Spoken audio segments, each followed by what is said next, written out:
Honorable Men Discord. The countdown begins to the Diddy trial. Let's talk about it. So, as I mentioned a while back, a few episodes back, I really, during these past few months, did my best to stay away from topics on Diddy because honestly, it was just a barrage of material. Just a barrage of material. And I just honestly didn't want to deal with it at those particular times. But the trial begins tomorrow. So this is the time to speak on it. All right. First of all, I would love to hear different perspectives in the comments as to what you think is going to happen with the outcome's going to be of this trial. Do you think Diddy's guilty? Do you think he's guilty of some things but not of others? Do you think this is just a ploy to basically just break him down? You know, some people say that the situation with the with Bill Cosby was one where it was just it had a deeper a deeper meaning than just old allegations of women being drugged. They think it was about the fact that Bill Cosby was in a position much like the position of Prince, where Bill Cosby was after ownership on a large scale, and many people believe that once an entertainer, not that's the case with Diddy, but many people believe that once an entertainer starts to strive beyond what some perceived as his set limit or the limit of the collective or the special club, that the special club will do their best to make sure they get you out of there, for lack of a better way of expressing that. But in any event, let's get into this episode. This is definitely going to be a long episode, excuse me, and something that I definitely want everyone to stick around for. If you don't choose to stick around for it, fine. Just speed all the way towards the end of this video. I want you to see the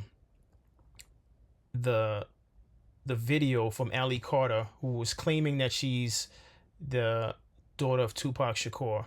Now, I don't know whether or not that's true, but listen to what this young lady has to say. She speaks from what she says is firsthand information of the Diddy parties. She said she was labeled as a party favor during these Diddy parties, and she implicates Denzel Washington, which when I first saw this, I said, please don't say Denzel was involved. But again, you know, these entertainers, no one's perfect. They're human just like you and I don't put it past anyone. But before we get to that, let's just get into these two news feeds regarding what we should expect come tomorrow. So let's get into it. The federal trial for Sean Diddy Combs is set to begin Monday in federal court, and details are in now about witnesses expected to testify. At least 4 of them are accusers who have filed a civil lawsuit against the embattled music mogul. The central witness is Cassie Ventura, Combs' ex-girlfriend. A friend of Ventura's is also expected to take the stand. Combs faces charges of sex trafficking, transportation to engage in prostitution, and also racketeering. I'll tell you one thing. I wouldn't want to be Diddy, and I'm not even gonna make humor out of this, because at the end of the day, you know, I don't wish that on any man, you know. But if he's guilty, then he did, you know, he has to pay the price for the things that he's done. But I wouldn't wish this on anyone.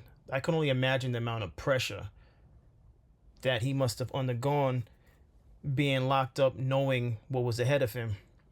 But again, this is not to paint Diddy as the victim, because, you know, we saw on video surveillance what he did to Cassie. So by no means am I protecting Diddy in this, but, you know, even still, you know, I can only imagine. But let's get into the next news report. The federal criminal trial for Sean Diddy Combs is set to start on Monday in New York. This after Combs reportedly rejected a plea deal. National correspondent Alex Miller is joining us now from New York. So, Alex, what do we know about the accusers and what's coming in this trial? But we don't know a whole lot about the accusers throughout the entire indictment. They are not listed. They are left unnamed here. But over the last year and a half, Sean Combs has faced civil lawsuit after lawsuit after lawsuit, really after lawsuit. Dozens of accusers bringing forward these suits, accusing him of rape, drugging, and violently assaulting both men and women, children as young as 10 years old over the course of decades. But when he walks into the federal court behind me on Monday, only some of those cases are going to be part of the criminal trial. Jury selection is set to begin in a Manhattan courtroom ahead of opening statements May 12th. Sean Combs will face criminal charges mounting over more than 6 months before any of the civil cases. There very well may be spillover, and a lot of it, but there will be separate proceedings. What you say in one is going to be admissible in another, and that story is going to be out, and the cross-examination is going to exist. The Combs indictment was unsealed September 17th of last year on federal charges of racketeering, sex trafficking, and transportation to engage in prostitution. The original 14-page indictment paints a dramatic picture of Combs striking, punching, dragging, throwing objects at, and kicking women. Prosecutors allege he drugged women, kept explicit videos of them, and threatened them. The government says he even monitored victims' medical records, controlled what they wore and where they lived. They allege his abuse was at times verbal, emotional, physical, and sexual, including manipulating women to participate in highly orchestrated sex performances with male sex workers.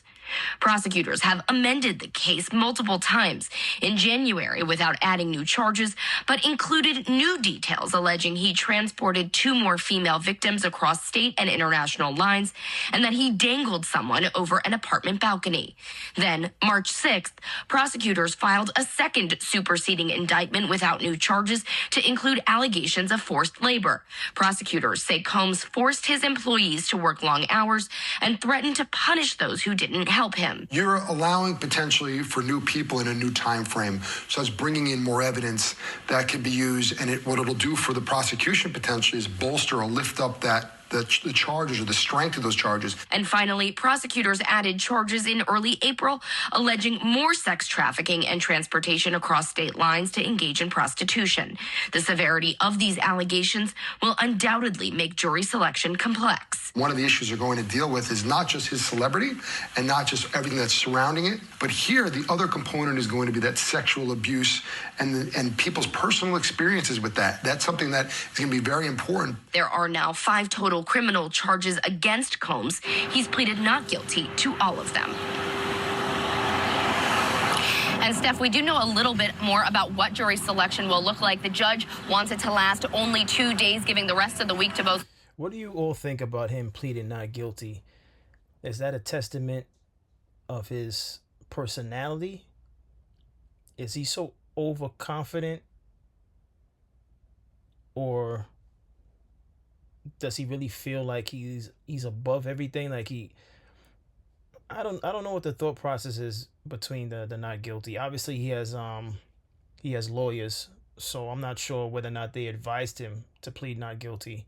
But again, with this barrage of accusations against him and witnesses and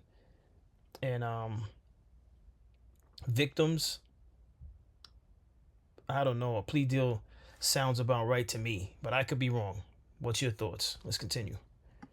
To prepare for those opening statements, and there will be special care taken for those potential jurors because of the nature of this case. Part of jury selection will be done in private. They're going to have to ask them about their history with sexual assault, so obviously not something that people necessarily want done out in the open. Sean Combs will also be allowed to wear his own personal clothes. He doesn't have to wear the jumpsuit that we've been seeing in these bail hearings. But one thing that we do not know right now is who exactly is going to take that witness stand. There's been a lot of discussion about that now infamous hotel tape regarding Cassie Ventura. If they end up using that, she likely will be called to the stand, as well as there's a potential for other celebrities. They could be called to the stand as well. This trial is expected to last 8 to 10 weeks. Wow, a lot going on there, Alex. But do we know anything about how Combs's lawyers are planning to mount a defense? You know, he's denied all of the charges, but in a hearing last month, they previewed a little bit about what this defense is going to look like, and they're calling it the swingers defense. Swinging as in being able to sleep with different people if you're having different partners. They say not only was this common, but that all of it was consensual, and so that is likely what they're going to hang their hat on. Not necessarily that these situations didn't happen, but that they were common and that they were consensual among all of the parties involved. Obviously, not what the government is alleging. That only works if the victims are agreeing with that sentiment. If the people that come forward are saying no, it was a swinger party, but it's not sounding like that's what the witnesses are planning on, or I should say the victims are planning on doing. So that's fine that his legal team is trying to frame it as a swingers party, but again, I don't know that plea deal. I don't know what the terms of the plea deal was, but the plea deal sounded like it was something he should have considered. But moving on, again, there's been a slew of things involved with Diddy. The civil suits, of course, with Cassie, she won that, especially when the video surfaced from that hotel lobby. Then there was Little Rod, who was his producer for his last album, from 2024, the Love album. The Little Rod had a whole lawsuit claiming that he wasn't paid for a lot of the stuff that he did, his contribution to the album, along with mentioning different types of events that took place. One in which included Cuba Gooding Jr., which Cuban Gooding Jr. denied that. He inappropriately touched Little Rod. But if you don't know who Little Rod is, I just made sure I pulled up this photo. This is Little Rod to the left. That was the producer that worked on the last Diddy album in production. And I came across this article. Apparently in March 25th, I guess the lawsuit was somewhat a victory for Combs, and that's the lawsuit against Combs by Little Rod. Sean Combs had a little bit of a victory. It says Sean Diddy Combs scored a partial legal win Monday when a New York judge agreed to dismiss racketeering and breach of contract charges brought against him by music producer Rodney Little Rod Jones. The order filed by Judge J. Paul Oetken dismissed only part of Jones's larger lawsuit, ruling that the bulk of it could proceed, but trimming off RICO, breach of contract, and infliction of emotional distress charges. Jones, who worked as the producer on Combs' 2023 The Love album, I thought it was 2024, Off the Grid, brought the sprawling suit in February 2024. In it, he alleges Combs coerced him into various sex acts, dangling money and high-power industry connections to keep him quiet and ensnare him in a web of misconduct. Then Jones alleges he was never paid. So, like I said, you have all that going on. It's just a lot, Then, of course, and you had this young guy who, at some point in time, I don't have the year, he came out and he did a special for Inside Edition. This is a 6-year-old boy who took a photo with Diddy at one of his parties. And now, years later, I think he's in his 30s. He's speaking on the event. Now, he was at Diddy's party because his father was a photographer of some sort for Diddy. And his father and mother were at the party, and they brought him along. But then, whenever there's a polarizing entertainer or celebrity, everyone comes out with their own stories to try to include themselves in the story, to just say, to paint the picture of how, corrupt and how much of a monster Diddy is. So I'm not saying this isn't true. Obviously, he did take a photo with Diddy, but this is just the nature of how these things work. Once one steps forward, then a whole bunch of other people come forward, and then you know, you got a barrage of things you have to speak on and defend yourself against. But anyway, let's get into this little clip. I'm not going to play the whole thing. This is from Inside Edition.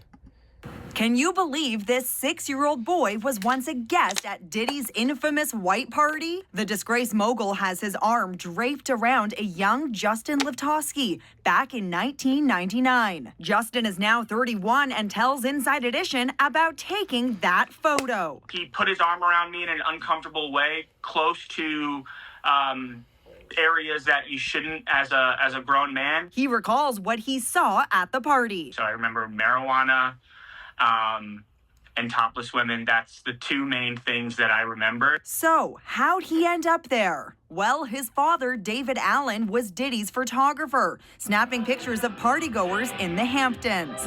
Justin's mom, Maya, was also there. She says the party was family-friendly at first, but then turned raunchy. People were getting high. There were girls swimming topless, young-looking girls that were, not dressed. We moved to another part of the house so that he wouldn't be exposed to what was going on. In later... I'll stop it there. Listen, at the end of the day, at the time when he was 6 years old, he took the photo. I'm sure his parents were nearby. So the fact that they lent themselves to Inside Edition for an interview to me is just ridiculous. Because if there was an issue then, as that young boy's parents, you should have handled it then. Okay, now I understand the father worked for Diddy, so maybe it was one of those things where it's like, money over the small things, quote unquote small things, even though that might not have been a small thing for the 6-year-old, if what he's saying now in his 30s is true. But maybe the father looked at it as like the bigger picture is, I need this job. This is an opportunity. I'm working with a mogul here. Taking photos. I'm not gonna challenge him or approach him about something that is minor. So again, Diddy's locked up, and now you're sitting down with Inside Edition, and I don't even know if they lent themselves to Inside Edition or Inside Edition reached out to people they could find to have a story, because that's just how the media is. They'll look for a story so that they have some type of exclusive. But in any event, let's get straight to what I really wanted to play, because this video was hard for me to find, and I was wondering if whether or not they pulled it off the internet. For some reason, she sounds genuine. This is Allie Carter, if you've never heard of her before, and she's claiming to be the daughter of Tupac Shakur. Now, I don't know if that's true, but that's irrelevant. Her story and what she shares in this video is more important, so let's get straight into it. Okay. Bookmark it. Trust me. I'm saying I'm just trying to help y'all understand. You stay with me? I'm trying to help you understand. Repeat that. Because I'm not saying this is what happened. If there's a round of kids, it's the trafficker. P. Diddy gets a round of kids. Let's say that round of kids had Justin Bieber in it. There's contracts, okay? There's contracts for codes within that person, so they can take a remote and turn that person off. Britney Spears, when they want to. Lindsay Lohan, when they want to. Amanda Bynes, when they want to, okay? So let's say there's a contract for Justin Bieber. When P. Diddy has a hold of Justin Bieber, he now owns half of those codes. If Usher had the same contract and trafficked Bieber out to P. Diddy, okay, Usher and P. Diddy now have parts of Justin Bieber's contract. Do you understand what I'm saying? So if one goes down, the other side of the code has to go down. If there's a property linked to that person, Kevin Hart, because they had something to do with the trafficking of Bieber, then their property will go down, because there's a code to that property. There's a code to everything. Your social security number is like a code. Okay? But depending on the level of MK Ultra, people have auctions for the codes on that person.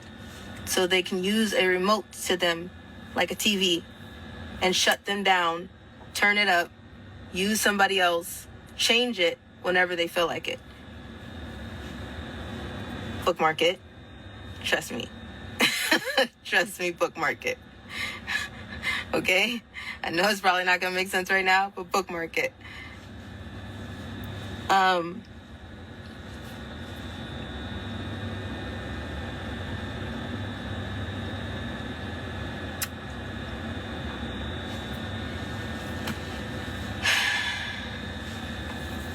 MK Ultra is used, but to get MK Ultra to take hold the way it needs to be, it has to involve satanic ritual abuse.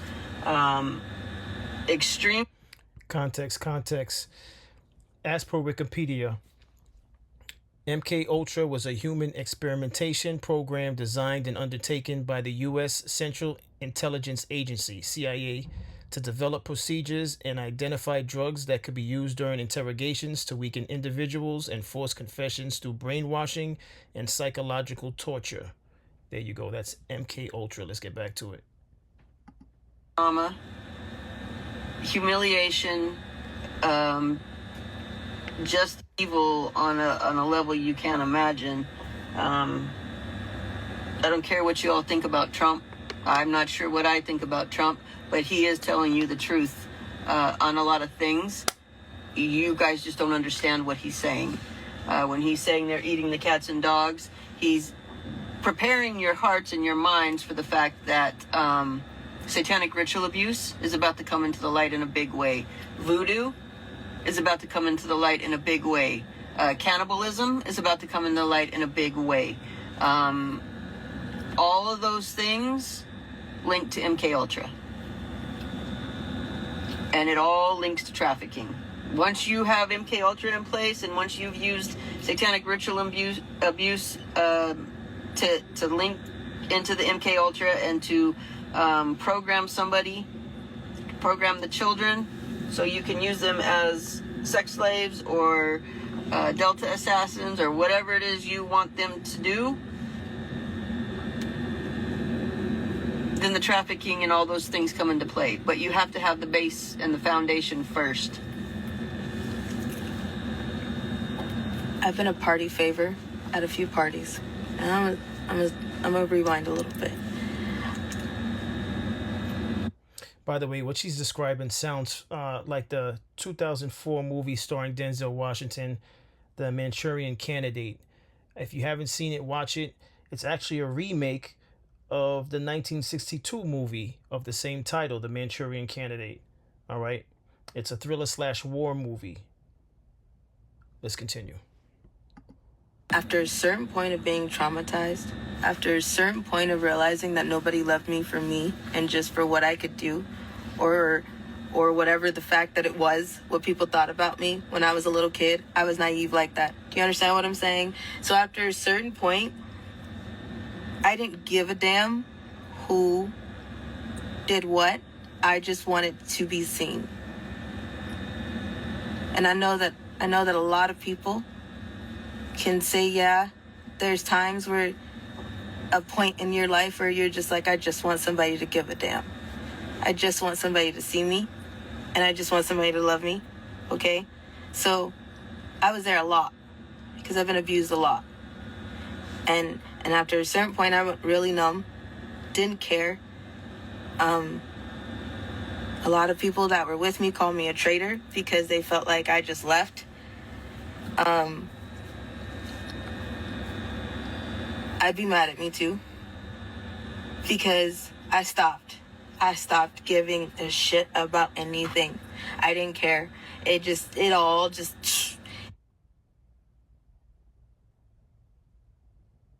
didn't care. It all didn't care. It all just when I was out, it didn't. A lot. A lot, but I'm not healed. Okay, I'm still angry, still really hurt, and we're still not getting anywhere. So I didn't care. Okay, and to be in a room where people promised you the world At one point, you just go numb. So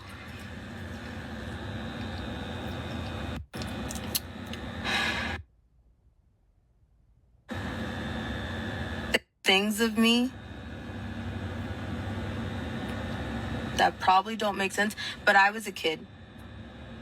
And all of this situation, everything that we're talking about, everything that I've been talking about, I was under the age of 18. Let's start there. Okay? I was sold a lot in foster care. A lot of stuff happened in my life with the family I was with. Okay? CPS reports go back to 3 months old. I remember 4 years old, and everything took off from there. All right? So never in my life did a lot of the stuff seem wrong until I met this twin of mine. Nothing seemed wrong. I'm telling you the God honest truth to me. And even when I met her, I was just like, it's fine. Seriously, it's fine. This is the way love is. This is the way this is supposed to be. Okay? I'm still trying to find words to what has happened. I'm still trying to find words because every time we do something as far as an affidavit, talk to someone, this takes a lot out of me that I don't think people understand. The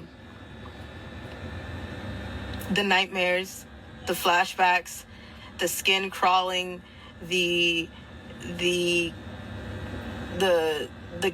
barely can do one thing without feeling like everything is going to end forever. You want to run. You don't understand the feeling of feeling like I think somebody is still around me and your clothes just don't feel right every day. Okay? So predators get the slap on the wrist and I love them even when you don't know them. They're my idols even though you've never met them in your life. But the victims live with something every second of every single day, and it never goes away. A lot of people are going to ask me, in some situations, why was I there? How did I get there?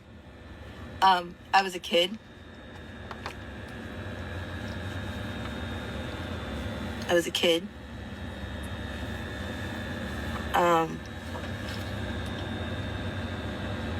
And I used to think that for you podcasters out there, or even non-podcasters, by all means, look up this interview also and share it. Because, one, hopefully this young lady's still alive. Because when I saw this whole entire thing a few months ago, I was worried for her. Because it sounds legit. The detail just sounds...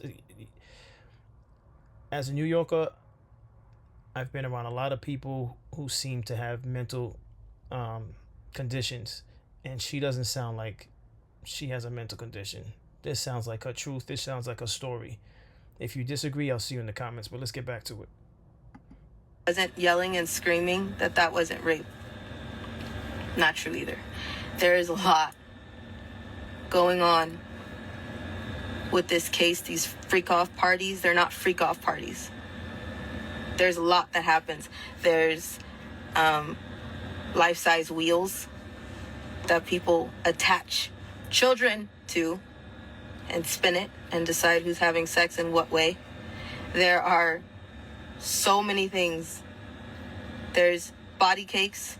There's party favors. And I'm talking like, you know how you put up a little birthday bag? Like when you go to a birthday party and before you can leave, you can take one of those little birthday bags off the table. And then there's toys and like all this stuff for coming to the party. Yeah, instead of that, there's children. They call them party favors. Okay.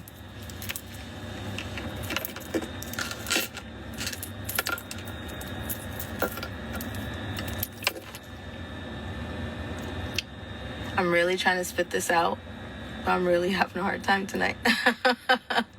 I'm really having a hard time tonight, and I do not know why.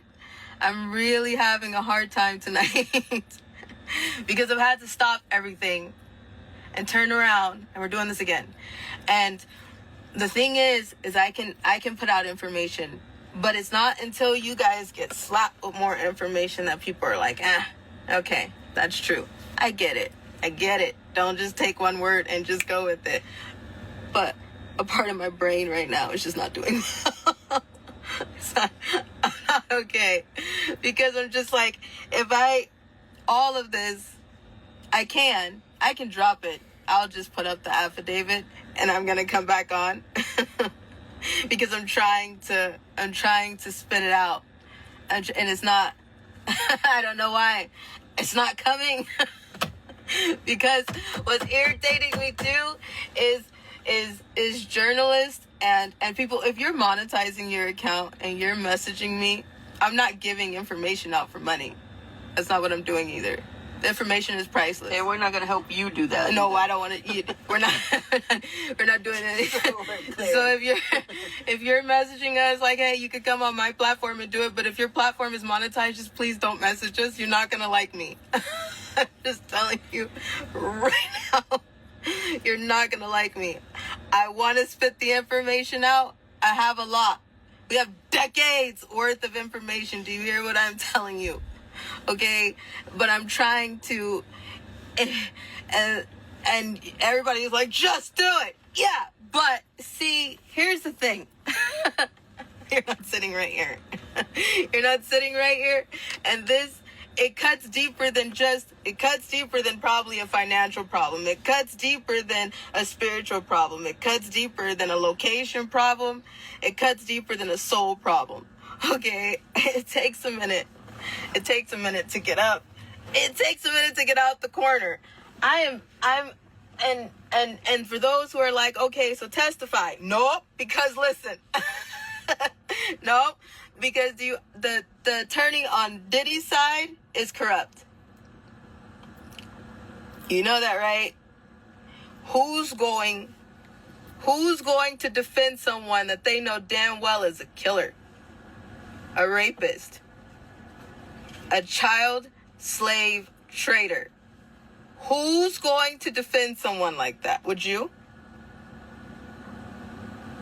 After you know what's been done?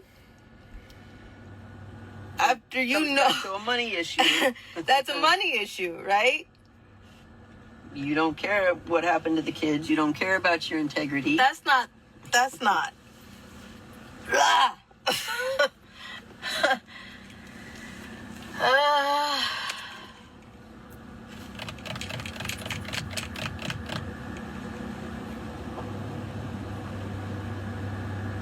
I'm trying to.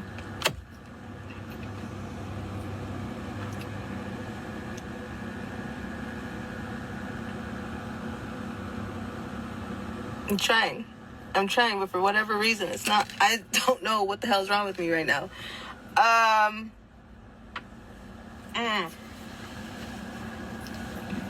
can just feel the evil. I can feel the good, but I can just feel a problem just stirring. I'm trying.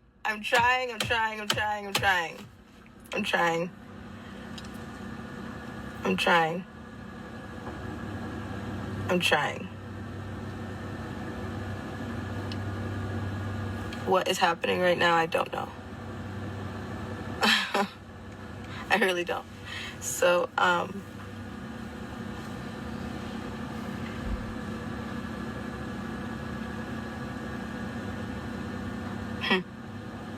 was ready. And then I jumped on here and I'm like, Gav, back.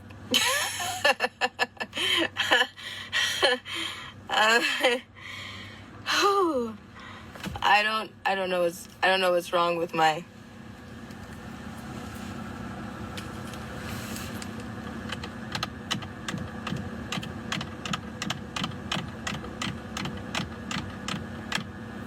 I was a party favor.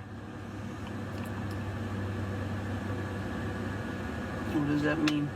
I was a party favor. I was somebody you could take off the table. So you're telling me they set children? I set children on a table. Like when you go to a birthday party and they have gift bags for everybody that comes that have candy and toys in them, Yep. And they set them on the table so that. And if you think she's laughing because she's not intelligent, you're wrong. That's a definite sign of trauma. And whoever the woman is that's helping her get through her trauma by speaking on it, in my eyes, is an angel. You know, I don't know the woman, but she seems like she genuinely wants the best for Allie. To be honest with you, I was at a certain point I was considering just stopping the video, and I'm going to just make a separate episode just on this video to shed light on it and to give her message to just do, because this bothers me. All right, as a father, as a brother to 3 sisters, this bothers me. All right, and I don't believe that this is a lie. And if you believe it's a lie, I'll see you in the comments. As always, keep it respectful. But I don't believe this is a lie. All right. But I will play this out for the rest of the video if you choose to continue watching this video. If you made it this far, I appreciate you. I appreciate you. If you made it this far and you haven't subscribed, please subscribe and like the channel. But let's get back to it. Telling me at the freak-off parties, they put children on the table instead of gift bags. And then people can do what? Take you off the table and have sex with you, even though it's against the rules to do certain things like anal sex or full house sex. Sometimes that's against the rules. Like for me, that was against the rules, but that didn't matter. That did not matter. So they come choose you off the table, do whatever they want with you, and then what happens? And they put you back on the table. They put you back on the table for somebody else to come choose you? Okay. That's called a party favor effect. That's just one of the little things that go on at the freak-off parties with children. Were there animals there? Goats. Did they turn the animals loose on the kids? Yeah. And if you got sick and threw up because it was so disgusting, what happened? You had to eat it. You had to eat your vomit if you threw up. That's satanic ritual abuse. Diddy was at this party? Denzel Washington was at this party? Yep. Birdman was at this party? Yes, he was. And Young Jock? Yep. And you're telling me Denzel was there and it was after 1 o'clock when he supposedly left? And beanie, socks, and a gold chain. So you're telling me Denzel Washington was butt naked, he had a beanie on, socks on, and a gold chain, and that's it. In front of children. Yep. Funny. Because he sure portrays himself to be holier than thou. Yep. So a lot of them do.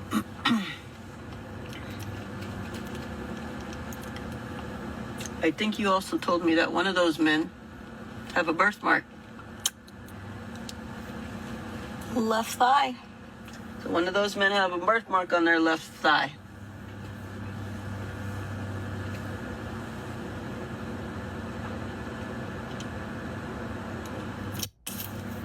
Yep.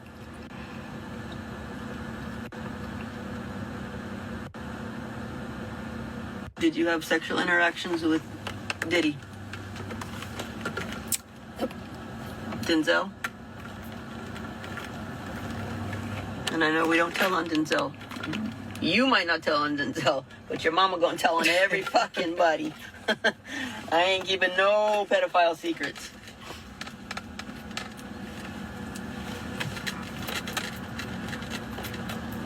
Denzel?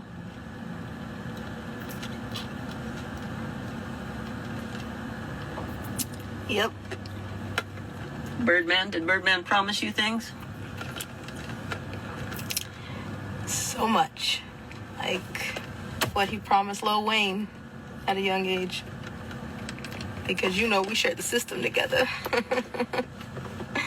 Share a birthday together too. I know a lot of you have seen P. Diddy get guardianship of a lot of young kids. That means he holds their contracts. I know you've heard me talk about Allie's contract and how often it gets auctioned off, and the things that come from that when it's auctioned. So when you're seeing that he was a guardian for these children, he's holding their MK Ultra contracts is what that translates to.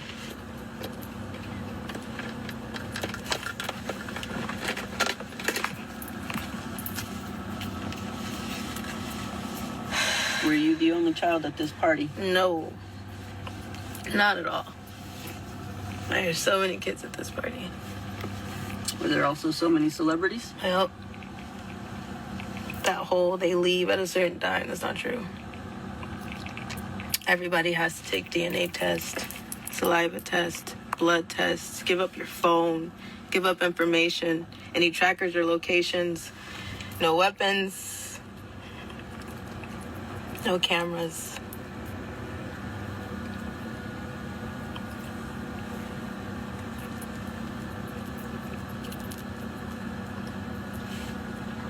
So I'm sorry, but anybody that's running in those circles, whether they claim to have left early or not, is a bunch of bullshit.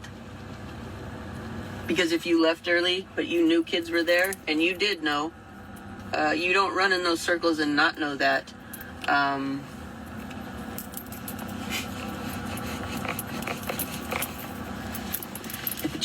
If someone is willing to rape a child, they have no integrity at all. So that means they're also liars. That means they probably also murder people. That means they do a lot of shit. Because the lowest bar that you can set for yourself is to not hurt kids. And if you can't hold that bar, you can't hold the bar for anything else.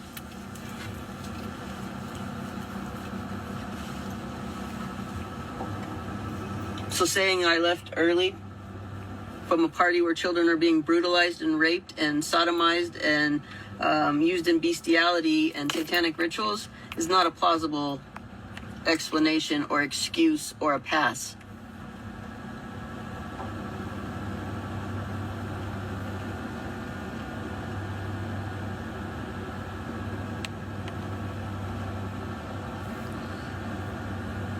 Listen, I think it's I think it's safe to stop it here. You know, I did my best to push it all the way to the end, but you know, which is why the woman who's with her is helping her get through the dialogue, because clearly she's the victim. She's been traumatized many times over, and it's not easy for her to just, you know, basically spill it out, to get it all out. You can just see from her body language, you know, and I'm not an expert in body language and things of that nature, but for those of you that think this is just someone who's acting and is looking for attention, that's not what I got from it when I watched it months ago, and I definitely don't get that I don't get that feeling now.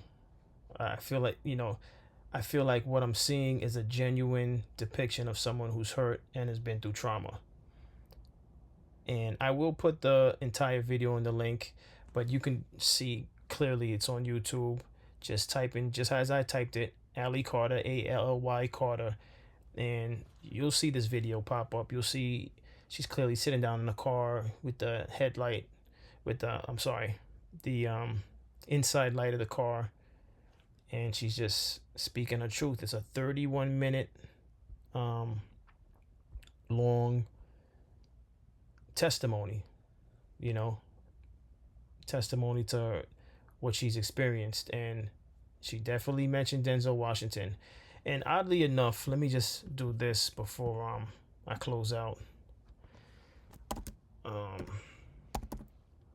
While Diddy was locked away in jail, I thought that after I saw this video, first of all, I said to myself, wow. But I'm not that surprised, because anyone involved in entertainment at some point in time is exposed to the evil of success.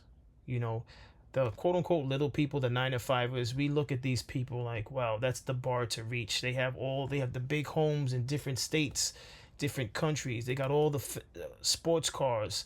You know, for the women, it's like, oh, look at, they got all the designer clothes, the dresses, the heels, you know. But what did they give up to get those things?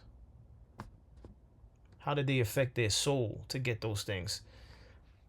Right?